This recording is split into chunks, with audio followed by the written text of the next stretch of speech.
So I remember the first expo, and it was a few people because they were just getting started. And I was like, okay. The next year it was like double, triple. Then the next year it was like quadruple. I was like, this is really crazy. Yeah.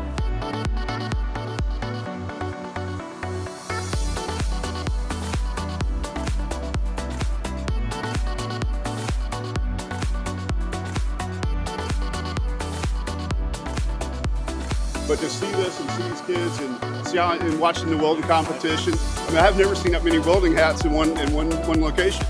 But very excited to be, and I mean, I love the fact that we said yes back then and are here now.